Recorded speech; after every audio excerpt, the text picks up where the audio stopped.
Great. Well, we talked about how smart water can really be the foundation of the smart city.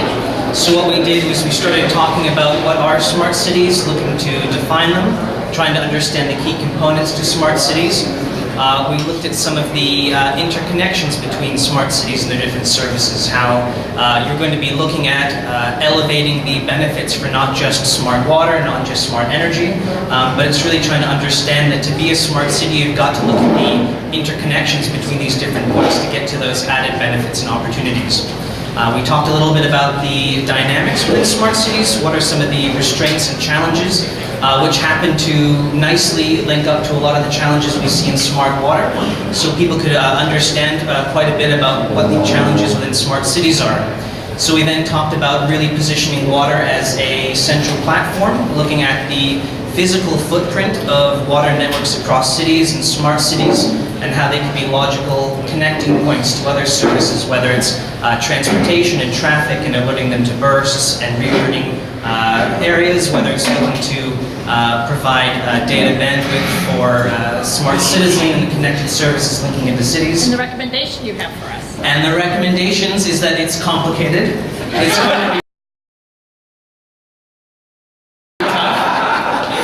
but we can certainly work at a way of putting water first, of getting that bandwidth, looking at things like Mueller does with hydrants and data connectivity, and really pulling it all together for everything else. Oh, give it up for Seth. Digital transformation. All right, so we're at the digital transformation table, and we actually focus in on one area. So we started looking at the procurement process and some of the challenges associated with procurement. And one of the things that we learned that really needs to be worked on is that when you sell a technology, you need to match that technology with the actual culture of that utility that you're selling to. Because depending on where they are in their digital journey, they might not be able to make maximum use of that technology. So it's really a very collaborative effort between the vendor and the utility to make sure that you match the technology where the utility can actually make maximum use for them. So that's one of the key things, but another recommendation is that utilities around the world can actually start working together and start developing the building blocks of this digital technologies and what can be used first, second, and third. Perfect. Okay. You guys go next. No, no, Yeah. So I'm Chris Thomson. My group was talking about making the most of your AMI system. And so the problem or challenge really was how do we make more of the AMI system? It is a capital infrastructure investment that utilities make.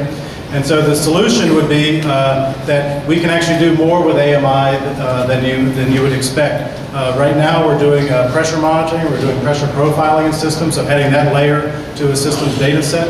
But we're also creating solutions for, say, stormwater. We looked at one case study in Lakeland, Florida, where they're using AMI to capture stormwater levels.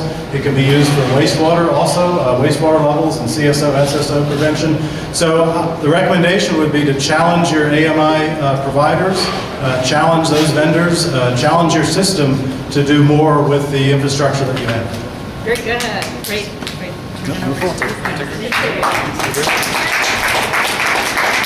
Okay, so Rich and I were leading the discussion on Wastewater 3.0, and just a bit of a history of what 3.0 is. Wastewater 1.0 is you go and be out in the woods and it's just naturally taken care of, and as populations have grown, we've got to take care of that. We need to kind of have more of a wastewater treatment. And as we go to Wastewater 3.0, we want to be not just doing wastewater treatment, we want to be looking at data-driven decision-making as part of our treatment. And so the challenge that we identified was having data silos. So we've got plenty of data, but it all sits in these different silos. And a couple of solutions that we presented. One was on Linko technology of kind of pulling together the pre-treatment data into one spot that the client can access.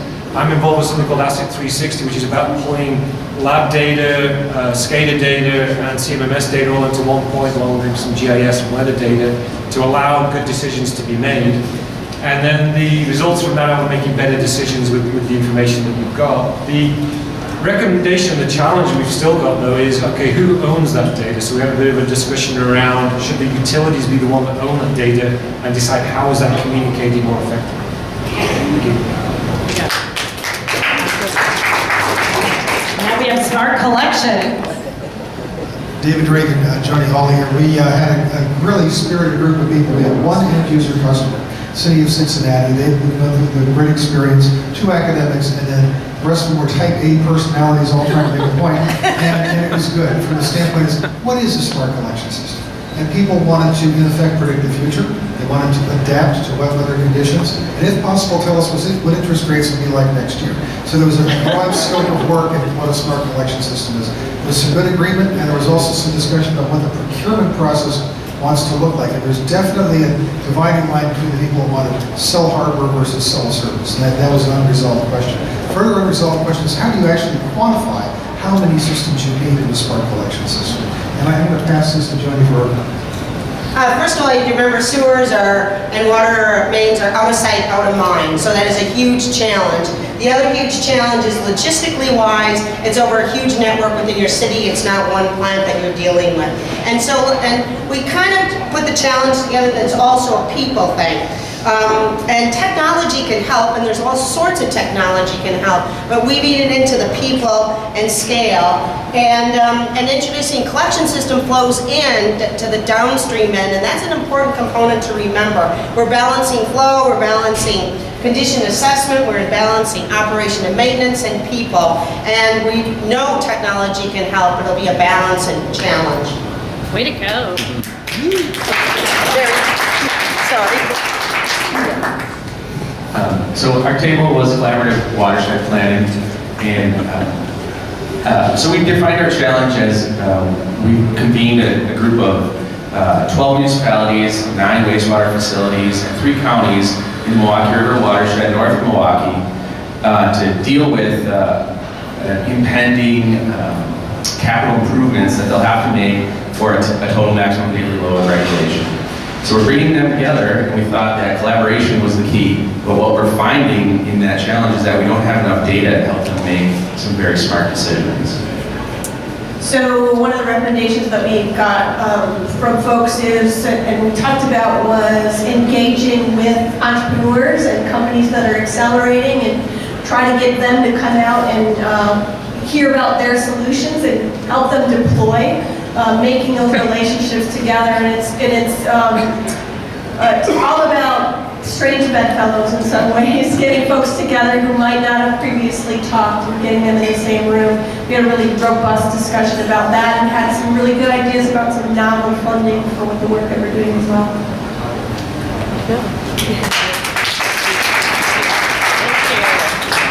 All right, so our group discussed technology, innovation, and validation, and one of the challenges that we came up with was how to bring new technology into the industry, into a utility that's not validated yet, or is just kind of starting in the space. And a few ways and solutions that we developed were through Current and their partnership with WRF and the LIFT program, and the way in which Current is a liaison that brings new technologies on board to their end subscriber bases. And it's a little different than your tried and true method of knocking on doors, making several cold calls, going to trade shows, and introducing new technology to the space. So there's a few different ways that we talked about through Current to do that. Recommendation? And our recommendation was to establish some different ways to come to market that were different. Trying to do trainings that were industry related to a utility, opposed to just sending a bunch of emails and making a bunch of phone calls. So. Great, thank you, Yep. Tyler. Fantastic. We had a really good conversation over here about engaging the next generation. The challenge here, we need way more young people to decide to pursue careers in these fields related to data, related to water. And we also need greater diversity of young people deciding to do that. More women, more students of color, more students from low-income backgrounds. And that's the challenge. We talked about a couple different programs, one at the University of Wisconsin, Milwaukee School of Freshwater Sciences. They're doing a really good job of pulling students into the water field from a diversity of majors. I run a program called STEM Hero, focused on the upper middle school, high school level, using data to engage kids. Some of the key themes that came out of that recommendations were to really emphasize the young people natural themes that are in this space around collaboration, around the chance to work on a small scale on a big problem that relates to people all over the world and is making a difference. That can be a proactive, positive way to engage in the community, and that career and a path where there's tons of opportunity for growth were recommendations. Yes. Thank you. Thank you, Matt. And a big shout out to the folks from UW Milwaukee whose posters are right over there. I encourage you to look at them and have a break. So our next one is finding the dollars, and the experts in water.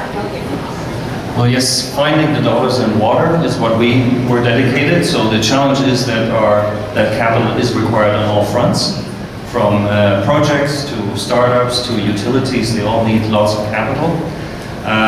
The good news is for the larger utilities in a tax-exempt bond environment, it seems to be relatively easy. It's partially sometimes, I guess, the problem why we have little progress, because money is available. On smaller utilities, we discussed it's not so easy, and there seems to be a link between the mindset and the resources being available, and that's it's a vicious cycle which needs to be overcome.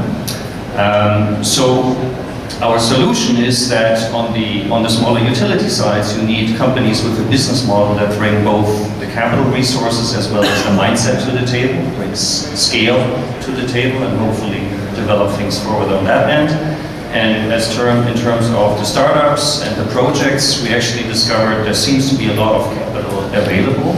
It's a matter of finding that capital, and the solution is to use tools like SplashLink, which actually is an internet site that connects both the ones that look for capital and the ones that have it. Yeah, excellent. Okay, and we'll hear from Evie in a little bit about a report on the Midwest use of SplashLink. So last but not least, our very own Amir, talking about how smart data influences policy. So we had a really interesting roundtable. We had someone from the EPA, the Daily Herald, and an environmental lawyer, as well as myself. The biggest challenge for smart water policy is that water is not sexy. And utilities are pretty much invisible. So one of the things that needs to be done is better public engagement. People need to see the true value of water. And one of the things that we discussed in terms of policy is having real-time data instead of discrete data. We talked earlier about finding out problems 6 months ago and it's affecting your bill. And our recommendation is that the biggest gap now is in water quality, real-time information. So creating some kind of index where the public could understand things that affect them instead of seeing 10 parts per million, how it directly affects them. Okay. Anyone have a question for this group before we go into break? Then let's give it up for our amazing